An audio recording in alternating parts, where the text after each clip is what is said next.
아침 저녁으로 이제 가을바람이 선선합니다. 8월 마지막 주 고양신문 뉴스체크 헤드라인 전해드립니다. 고양시가 올린 추경안 중에서 고양시의회 건교위가 도로 용역은 삭감하고 철도 용역은 통과를 시켰습니다. 김연아 국민의힘 당협위원장이 고양시 재건축 TF에 참여한다는 소식입니다. 원흥역과 지축역 주차장 부지 매입에 대해 고양시의회가 제동을 걸었습니다. 고양시의회 5분 발언의 주요 내용을 정리해드립니다. 경기도의회 국민의힘의 집안 싸움이 격화되고 있습니다. 밀양 박씨 종중 제실인 추원제 철거를 반대하는 시위가 고양시청 앞에서 열렸습니다. 이번 달부터 10개의 키워드로 풀어낸 고양 역사 이야기가 연재가 시작됩니다. 고양시청 역도팀 국가대표 선수들이 일반인을 상대로 역도 레슨을 해서 인기가 좋다고 합니다. 송포 들녘의 올해 첫 벼베기 사진을 보여드립니다. 네, 주염역 그랜드백화점 온라인몰이 오픈했습니다. 마지막으로 시민사회 원로이신 유재동 목사님이 영면하셨습니다.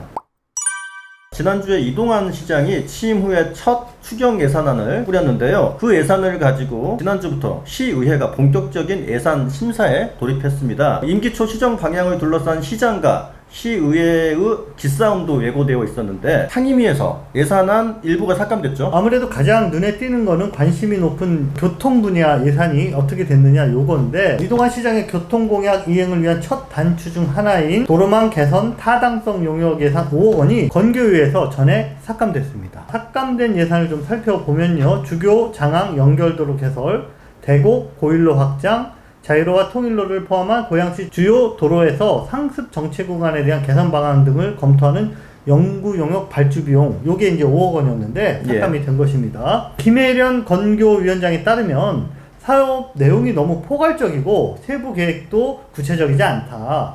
당장 10월에 용역이 시작되는데 과업 지시 내용조차 이렇게 불분명한 예산이라면은 통과시키기 어렵다. 이렇게 이유를 밝혔습니다. 이번에 보니까 철도 용역은 통과가 됐네요. 마찬가지로 이 시장의 공약으로 내세운 신분당선 일산 연장, 9호선 대곡 연장, 3호선 급행 도입 등의 노선을 가지고 4년 뒤에 있을 5차 국가철도망 계획에 반영시키기 위한 준비작업 예산인데요. 자, 요거는 통과가 된 것입니다. 네, 이몽열 시의원은 이미 반영된 7개 철도 노선을 원활하게 추진하는 것도 이게 벅찬 상황인데 지금 시점에서 실현 가능성도 낮은 새로운 노선을 준비하는 게 이게 과연 적절한지 모르겠다, 이런 의견을 내기도 했고요. 철도 노선이라는 게 어느 정도 합리적 근거가 있어야지 그냥 공상과학처럼, 표현을 그대로 빌리자면 피카소처럼 막 그리면 중앙정부에서 이거 받아주겠느냐, 이렇게 지적을 덧붙이기도 했습니다. 특히 3호선 급행화와 관련해서는 이거 GTX 노선이랑 겹치는 거 아니냐, 차라리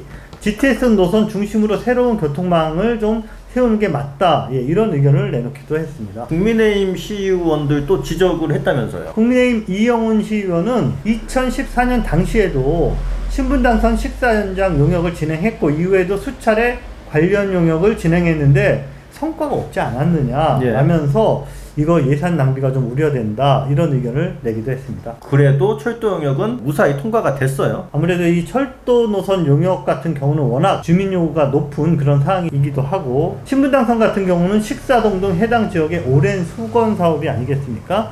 그렇다 보니까 의원들 간에서도 이게 제대로 될까 우려하는 면이 있지만 철도 용역은 어쨌든 이걸 통과시켜서 가능성을 타진해보자, 이런 흐름으로 간 것 같습니다. 지금부터 준비해야 나중에라도 중앙정부에 건의할 명분이 생긴다. 네, 집행부의 이런 논리도 어느 정도 시의회에서 먹혔다라고 볼 수가 있겠습니다. 네, 이번 상임위 삭감 예산 중에 또 눈에 들어오는 게 있습니다. 재건축 재개발 통합지원 TF팀이란 게 있어요. 여기에 자문위원 수당이 있는데 금액은 얼마 되지 않아요. 480만 원 정도라고 합니다. 근데 이게 심사 과정에서 꽤 이야기가 많이 나왔어요. 정확히 어떤 문제였나요? 고양시 주요 개발부서 실국장 그리고 민간 전문가 15명으로 이렇게 팀이 구성이 됩니다. 자, 근데 그 명단 중에 김연아 전 국민의힘 일산서구 당협위원장이 위원으로 참여하는 것으로 확인이 돼서 특정 정당의 그 당협위원장 맡고 계신 분이 고양시 행정에 매우 중요한 도시정책 방향을 결정하는 이런 자리에 들어오는 게 과연 맞냐, 이런 논란이 있었던 거죠. 재건축 재개발 TF팀에 어떤 자격으로 참여하는 건가요? 네, 물론 TF팀 명단에는 김연아 위원장이 가천대학교 소속으로 이렇게 올라와 있습니다. 그래서 담당 부서인 이재학 도시균형개발국장 또한 가천대 부동산 분야 초빙 교수 자격으로 이분을 모셔온 것일 뿐 정치색과는 관련이 없다라고 해명을 했습니다. 민주당 시의원들이 이거를 당연히 그대로 받아들이기는 좀 어렵다라는 입장이죠. 이혜린 민주당 의원은 아니 그렇다면 4개 지역위원회를 골고루 참여시키는 것도 아니고 특정 한 지역에 특정 정당의 당협위원장만 TF팀에 들어가는 것은 이건 공정성에 문제 있는 것 아니냐.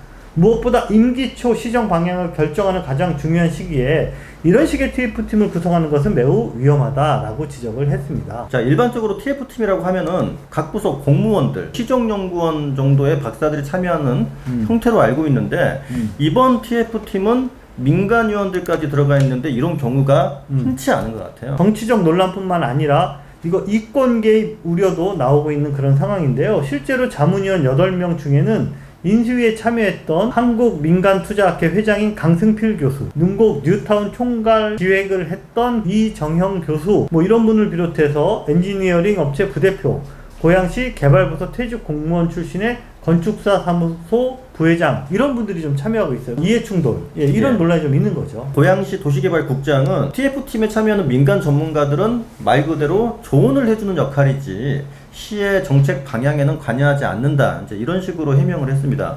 즉 자문 역할에 불과하다는 거죠. 네. 자, 그렇지만 여당의 유력 정치인뿐만 아니라 인수위 핵심 관계자들이 대거 들어간 만큼 TF팀의 역할이 단순히 자문 역할에 머무를 것인가, 이런 의문점은 남긴 합니다. 얼마 전에 나온 인수위 백서에서도 민관 합동 추진위원 시스템으로 생산적인 도시정비와 신도시 정책 발굴, 정책 협의, 정비사업 정책 수립 등이 명시되어 있습니다. 자, 이런 것을 봐서 이게 단순한 자문기구가 아닌 정책을 결정하는 어떤 핵심 기구가 될 가능성이 보인다. 이런 지적들이 많이 있고요. 그런 만큼 민간위원을 구성하는 데 있어 좀 더 객관적이고 투명한 절차가 필요했던 게 아니냐라는 의견이 많습니다.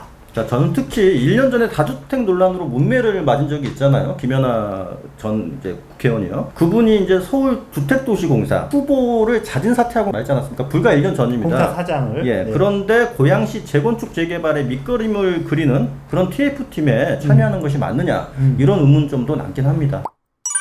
자, 이번 추경에서 가장 큰 규모의 예산이 있었습니다. 2개의 주차장 부지 매입 예산이 있었죠? 네. 하나는 그 삼성 택지개발지구 내 원흥역 바로 옆에 환승주차장, 지축 택지개발지구 내 지축역 옆에 환승주차장 부지, 예. 이 2개입니다. 자, 둘 다 현재 그 땅 주인은 LH고 각각 원흥역에서 150, 지축역에서 50m, 그러니까 아주 가까이에 있는 부지입니다. 원흥역 환승주차장 부지는 3,300평이고 매입 예산은 275억 원, 지축역 환승주차장 부지는 630평이고 매입 예산을 71억 원 책정해서 추경에 올렸습니다. 이 2개 주차장 부지를 고양시가 이렇게 큰 돈을 들여가지고 사들이려고 하는 이유가 뭐죠? LH가 고양시에서 신규 택지 개발을 시행하기 위해서는 개발 면적에 비례해서 일정 면적을 주차장 용지로 확보하고 주차장을 시설을 해야 되거든요. LH가 매번 이 일에 소극적이었던 거예요. 자, 과거 사례를 우리가 살펴보면 LH가 이거 주차장 만들어봐야 사업성이 없다고 판단을 내리면 주차장 부지를 비싼 값에 민간에 팔아버리고 이익을 남기는 일이 비일비재했습니다. 삼성 택지개발지구를 살펴보니까 11개 주차장 용지 중에 이미 9개를 팔아버렸어요. 예. 이게 좀 황당한 일이죠. 지축 택지개발지구도 6개 주차장 용지 중에 4개를 이미 민간에 팔아버렸고요. 시는 남아있는 용지 중에 시가 직접 사버려서 조성은 LH와 같이 협의를 해서 만드는 그런 거를 협의하고 있다라고 알고 있습니다. 고양시 의회가 네. 이 2개 주차장 부지 예산에는 네. 좀 부정적이었다, 예, 협조적이지 않았다라는 거죠. 네, 시의회도 이유가 있습니다. 예산을 들여서 토지나 시설물을 이렇게 시재산으로 사들일 때는 반드시 시의회로부터 공유재산관리계획안 심의를 먼저 통과를 해야 되거든요. 예. 근데 원흥역 환승주차장 부지는 공유재산관리계획안 심의가 부결이 됐습니다. 예. 자, 이유를 살펴보니까요, 원흥역 환승주차장에 대한 수요 조사가 좀 먼저 이루어졌으면 좋았을 텐데 그게 이루어지지 않은 채 부지부터 매입하는 거 이거 문제 있다. 그리고 주차장을 도대체 언제 어떻게 조성할 것이냐에 대한 대답을 명확하게 아직까지 그 안을 가지고 오지 못하고 있지 않느냐. 그런 상태에서 275억 원이라는 큰 예산을 덜컥 이렇게 투입하는 거, 자, 이거 집행부가 아직 준비 부족이다 라고 부결을 한 거죠. 지축역 환승주차장 부지는 공유재산관리계획안 통과가 됐네요. 그런데 예산심사에서 삭감이 됐어요. 예, 마찬가지로 삭감이 됐습니다. 의원들에게 충분한 설명 없이 공유재산관리계획안 그리고 예산안 두 개를 같이 올린 거, 이거는 문제가 있다, 태클을 건 건데요. 보통은 공유재산관리계획안이 먼저 올라오고 그 다음 회기에 예산안이 올라오는 이런 거거든요. 근데 이번에는 이제 그렇지 않았던 거죠. 예. 자, 그런데 향후 아까도 말씀드린 것처럼 지축지근의 많은 상업시설이 지금보다 훨씬 늘어나고 업무시설이 또 계획되어 있고, 자, 이런 거를 좀 감안하면 지축력 환승 수요량이 당연히 증가할 것이고, 원흥역보다는 이 지축력의 환승 주차장 부지 매입은 좀 더 절실하고 시급하다, 이런 여론이 많이 있습니다. 그렇기 때문에 상임위에서는 이 예산이 삭감됐지만 이번 주에 이제 시작되는 예결위에서 아마도 이 예산이 다시 살아날 가능성이 있지 않을까, 이렇게 예상을 하고 있습니다. 네, 지난주 고양시의회 5분 발언이 있었습니다. 예, 눈에 띄는 발언 내용 간단하게 정리해드리겠습니다. 네, 먼저 김혜련 시의원은 올해 초 신설된 5개 행정동에 대한 청사 건립이 지지부진하다 지적했습니다. 김 의원은 현재 고양시 44개 동 중에 신설 5개 동을 포함해서 총 7개 행정동이 별도의 행정복지센터 건물도 없이 다른 건물을 임대해서 업무를 보고 있어서 주민들이 불편을 크게 겪고 있다라고 지적하면서 동 청사 정비 계획의 실질적 로드맵 그리고 집행부의 적극적인 행정을 요구했습니다. 네, 다음은 신현철 시의원 5분 발언인데요. 신현철 시의원은 준공 절차가 이행되지 않으면서 입주 10년이 지나도록 부동산 등기를 하지 못하고 있는 덕이지구 하이파크시티 분쟁에 대해서 고양시가 보다 적극적인 해결을 도모해야 한다고 지적했습니다. 5,000세대에 이르는 덕이지구 하이파크시티 아파트는 2013년에 공사를 완료했거든요. 네. 그런데 조합 측이 여태껏 준공 신청을 미루고 있어서 주민들이 재산권 행사를 못하고 있습니다. 신현철 의원은 새로 당선된 이동환 시장이 이 문제에 관심을 가져주고 해결해 줄 것을 촉구했습니다. 고봉산 아랫자락 안곡특지 옆에 위치한 약 4,000평의 고양시 땅을 이거 언제까지 방치할 거냐라는 지적이 5분 발언을 통해서 나왔습니다. 공소자 시의원은 고양시가 대한주택공사로부터 사들인 땅이 10년째 방치되고 있다. 그래서 풀이 너무 자라서 뱀이 나오기도 하는 등 주민들의 불만이 아주 크다라고 지적을 했습니다. 공소자 의원은 원래 목적이 여기가 청소년 수련원으로 사용하기로 했던 건데 만일 그게 힘들다면 가족공원을 조성하는 것이 현재로서는 가장 현명한 방법이 아니냐라면서 자연 친화적인 휴식 공간을 거듭나면 좋겠다라는 바람을 전했습니다.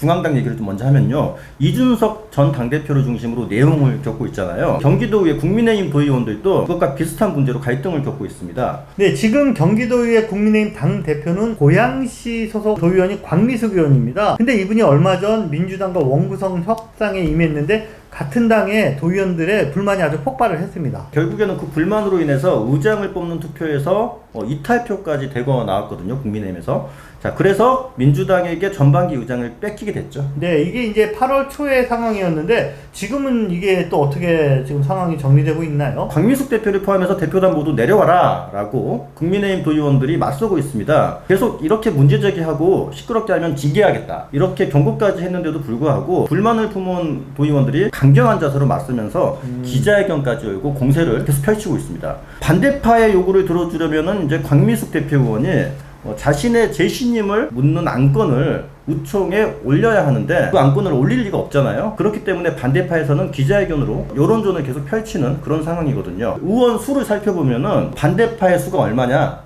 절반이 조금 넘는 것으로 좀 확인이 되고 있습니다. 그렇기 때문에 곽 대표가 궁지에 몰려있는 것은 사실이죠. 한쪽은 당권을 잡고 있고 한쪽은 숫자가 많고 앞으로 네. 이 문제가 어떻게 전개될지 새로운 소식이 있으면 저희가 또 알려드리도록 하겠습니다. 고양시청 앞에서 지난주에 참으로 좀 특이한 집회가 있었어요. 어르신들이 나와서 머리까지 깎고 반대 집회, 구호를 외치면서 집회를 열었는데 바로 밀양 박씨 규정공파 대종회 회원들이었습니다. 자, 이분들이 이렇게 반대하고 나선 이유는 원당 1구역 주택 재개발 사업이 지금 막 추진이 되고 있는데 그 구역 안에 이 밀양박씨 규정공파의 제실인 추원제라고 예. 규모가 아주 큰 한옥 건물이 있거든요. 자, 여기가 포함이 되면서 철거 위기에 몰렸습니다. 한 700여 명이 몰려들어서 그 추원제에서부터 고양시청까지 막 풍물도 치고 전통 한복 입고 탄건도 쓰고 이러면서 막 목소리를 높이면서 시위를 벌였습니다. 자, 결국에는 밀양 박씨 그분들하고 원당 1구역 주택 재개발 사업과 두 집단 간의 어떤 갈등이라고 표현할 수 있겠네요. 네, 그 양측의 이야기가 완전히 틀립니다. 일단 대종의 측은 우리는 한 번도 추원제 철폐에 동의한 적 없고 오히려 재개발 사업 초기인 2009년 이후 여러 차례 추원제 존치를 요구하는 의견서를 고양시와 경기도 국토부 등에 제출했다라고 이야기하고 있습니다. 반면에 고양시는 대종의 측에 추원제 철폐의 동의서를 전달했고 동의한다는 서류를 돌려받았다. 자, 근데 이제 기자가 관련 서류를 보여달라고 하니까 이거는 규정상 공개할 수는 없다. 이제 그렇게 이야기를 예. 하더라고요. 조합 측도 촉진지구 변경이 그동안 4번이나 있었는데 그동안 대종에는 추원제를 사업부지에서 제척해달라는 요구를 정식으로 이렇게 강력하게 조합 측에 한 적이 없다라고 이야기하면서 대립을 하고 있습니다. 자, 가만히 있다가 분양이 끝나고 이주가 지금 이제 67%나 진행된 그런 지금의 상황에서 추원제를 제외시켜달라 들고 일어나면 이거 어쩌자는 거냐. 재개발 조합 측 네네. 입장이죠. 자, 현재로서는 추원제의 절대 존치를 주장하는 대종의 측과 정해진 절차에 따라서 사업을 추진하려는 조합 측의 타협점을 찾아보기는 힘든 상황입니다.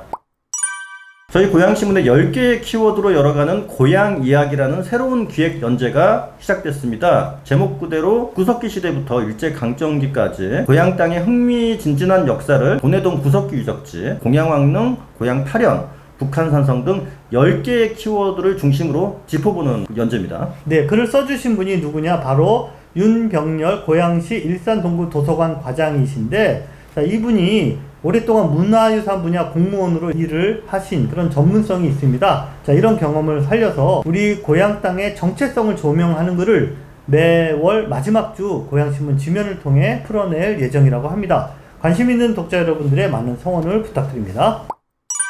국가대표 선수들이 다소 포진해 있는 고양시청 역도 선수단이 일반 시민을 대상으로 역도 교실을 운영해서 큰 인기를 얻고 있다고 합니다. 자, 사진에서 보시는 것처럼 좀처럼 만나기도 힘든 국가대표 선수들이 직접 자세도 교정해주고 또 무게를 늘리는 어떤 노하우도 전수해주기 때문에 무척 인기가 높다고 합니다. 네, 과거 한국 역도의 간판 스타 하면 장미란 선수가 떠오르죠. 그 장미란 선수가 활약했던 고양시 역도 선수단은 현재도 진윤성, 박주효, 실록 등 세계적 기량의 국가대표 선수들이 세계대회 금메달을 향해 구슬땀을 흘리고 있습니다. 네, 어느새 추석이 열흘 앞으로 다가왔습니다. 보시는 사진은 고향을 대표하는 곡창지대인 송포들녘에서 올해 첫 벼수확을 하는 모습입니다. 자, 이번에 수확한 벼는 진옥이라는 조생종 벼라고 하는데요. 네, 5월에 모내기를 해서 110일 만에 이렇게 풍성한 수확을 거뒀습니다. 네, 올여름 집중호우가 내렸습니다. 하지만 이제 농부의 정성으로 풍년을 기대하고 있는데요. 독자 여러분들의 마음도 드넓은 가을 들녘처럼 풍성하시기를 바랍니다.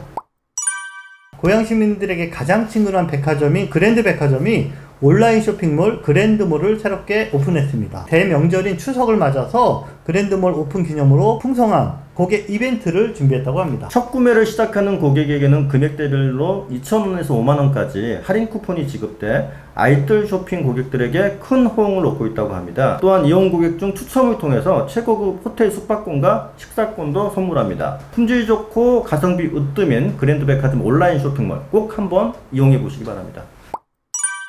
고양시 시민사회운동에 커다란 족적을 남기신 유재덕 목사님이 지난주에 갑작스레 영면에 드셨습니다. 40대 중반인 1983년 지축동 신도제일교회 담임 목사로 부임한 유재덕 목사님은 88년 고양의 첫 시민운동 단체인 고양군 민주실천 주민회 초대 회장을 시작으로 고양환경운동연합, 고양 YMCA, 월드비전 고양지회, 금정굴 사건 공동대책위원회, 고양의제 21 등 다양한 분야의 시민사회활동에 헌신적으로 힘을 보태셨습니다. 만년에는 고양시 걷기연맹을 만드셔서 걷기 문화 확산을 위해 노력하시기도 했고, 최근에는 고양 종교인 평화회의 대표회장을 역임하며 종교 간 소통의 물꼬를 트시기도 했습니다. 고 유재동 목사님은 평생 재미있는 민주주의를 추구하셨다고 합니다. 고양신문 일면 부고기사, 사면 인터뷰 기사를 통해 고 유재동 목사님의 부지런했던 발자취를 만나보시기 바랍니다.